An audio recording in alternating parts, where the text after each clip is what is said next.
I want to prepare, but I'm broke. Hey everybody, this is Michael with Asymmetrical Preparedness. I get asked this sometimes. I just got it asked of me recently. How do I prepare? I'm broke. Well, there's different levels of broke. Are you zero money? Well, then how do you buy food? I'm assuming, so basically somebody saying they're broke, meaning they have very, very little money. That they can just basically buy what they need to eat. Okay, so here's some tips I'm going to talk about in this video that can help you maintain or attain at least some level of preparedness on very little, if not zero money. Difficult thing to do. I'm not saying you're going to be, squared away, prepper, totally prepared for everything, but there are some things you can do. First thing is very easy, I think. Save all your used containers.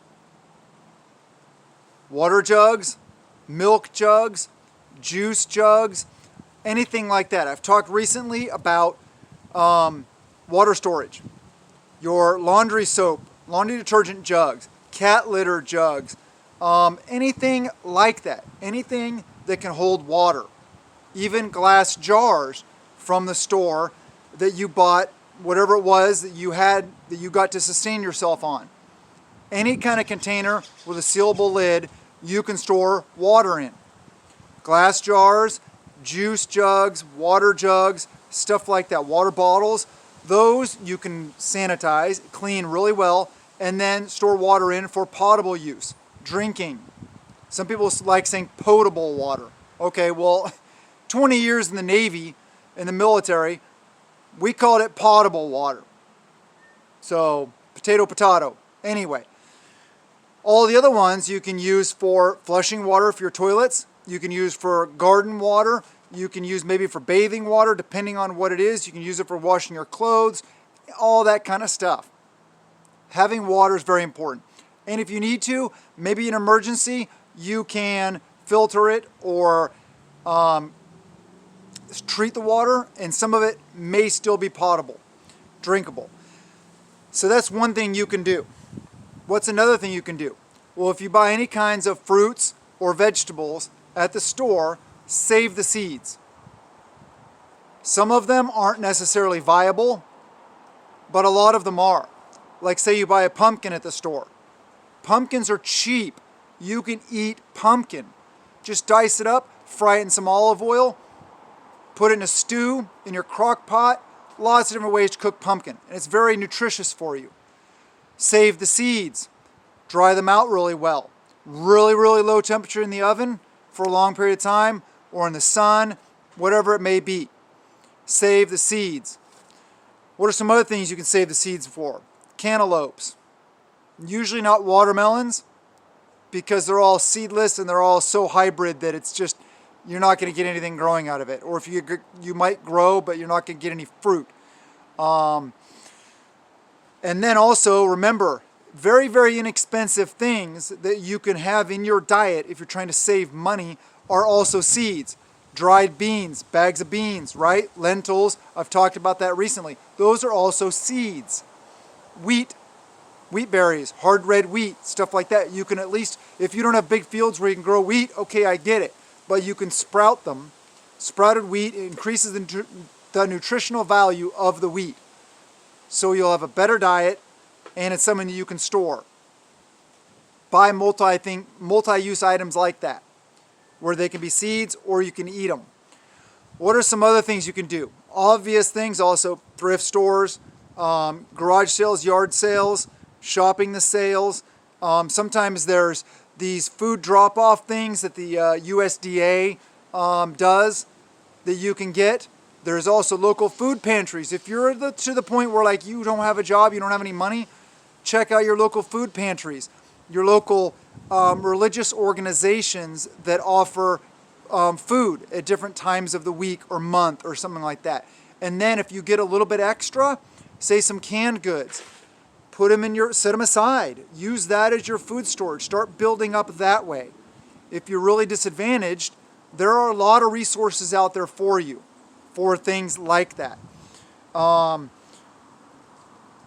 I know there's one thing that comes to mind, LDS, Bishop's Storehouse. It helps disadvantaged people with food. And then the local faith-based organizations, county food pantries, a lot of stuff like that. There's a lot of resources out there.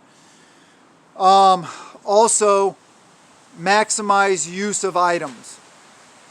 Those shoes that, you could still wear them. Whoa, apologize for the wind. It's pretty windy out here today. Hopefully my camera doesn't get blown over. Okay, those shoes. Say you decided to get a new pair of shoes. Okay, the other ones may still be wearable. Get some shoe goo. Very inexpensive. Repair the sole, whatever you need to do. Set them aside for your preps. In an emergency, you might need them. So don't get rid of things like that. Also, there's a lot of different resources. Some places give stuff away for free. Businesses, like go to bakeries, the big food grade buckets that their frostings and things like that come in, their baking mixes, whatever it may be, they usually give those away for free. So you can get those for free. Reuse Ziploc bags. I'll tell you what, my grandmother did that. Seriously, she didn't throw them away. She would use them. She'd wash them and reuse them. There's a lot of things you can do like that. Upcycling, recycling, and reusing items. Make the most of what you have. Skills are very important. Knowledge is pretty much free nowadays. You can go on all over YouTube, TikTok, Patreon. Okay, that costs $1 a month. But if you want to check out my Patreon, links in the description below. It's $1 a month. Hundreds of videos. Great deal. There's a lot of other good channels out there. They have Patreon accounts also. And yeah, come on, it's $1 a month. There's a lot of shows out there.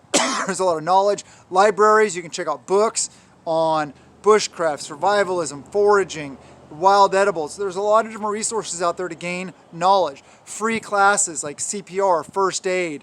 There's a lot of resources out there. Just research them in your area. See where your area provides for you. Like I said, libraries are a great source of knowledge like that, as well as YouTube here. You can sit here and watch YouTube.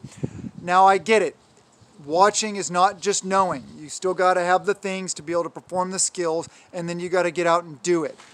But saving dryer lint, that's another thing. That's free, okay? Well, you pay for it. It's just part of your clothing that degrades over time.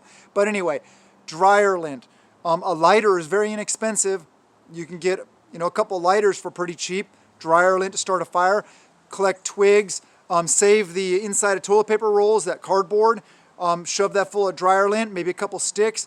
Put that in one of your used Ziploc bags, or say a store bag, a Walmart bag, Albertsons, Kroger, whatever it may be. The bags, put it all in there, roll it up really tight, set it off to the side for a fire starting kit. There are a lot of things you can do that are very inexpensive, if not free. Yeah, growing your own beans. Okay, like I said, beans are free, are very, very inexpensive. You can grow your own beans, eat the green beans, save a jar, put them in the jar, can them. Although, be wary, like if you get like a tomato sauce jar or a spaghetti sauce jar or something like that, I wouldn't use that for canning, because that's not a canning jar. They're not thick enough. They will break if you try to can with those. You need canning jars.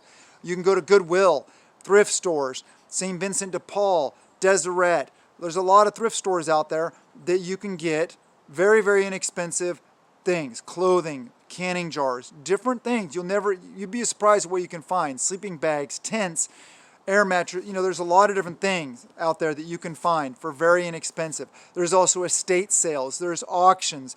There's a lot of different resources. If you think outside the box, you do a little bit of research, and maybe like farmers markets, maybe like the big thrift sales or flea markets. That's what I'm thinking of. Sometimes you can find really good deals. You got to use your brain, though. The most powerful tool in preparedness. You have to think and figure out what's available in your area and how can you save money. I'm just here trying to throw out some ideas, hopefully help you guys out, because money is always important. I mean, it's always, in the forefront of our minds.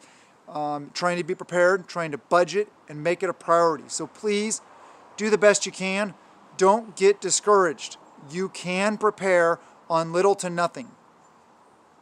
Just start. You will start building that peace of mind that preparedness gives you. I love you guys. Have a wonderful day, and blessings to you and yours.